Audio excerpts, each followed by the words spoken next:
I'm here with Brian Watkins. He came all the way from Connecticut to buy a brand new Sea Hunt 27 Gamefish. Brian, how was your experience at New Jersey Outboards? It was great.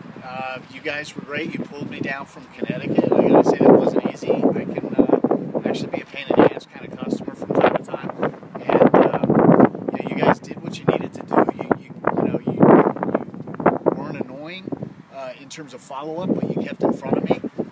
You gave me a great price, but really more than the price, to be honest, it was really the service that I could tell from Connecticut that I was going to get that same level of service.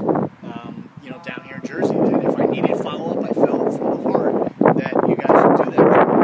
And to be honest, that's sort of what made me drive the 2.5 hours down here, was kind of the idea that I was going to get the service, the price was right, I felt the follow-up was going to be there, and everybody was guys that was hanging out with you, so it was really all good. I appreciate it. Thanks for the kind words, and your boat looks gorgeous. Enjoy the summer. Thanks. Thanks.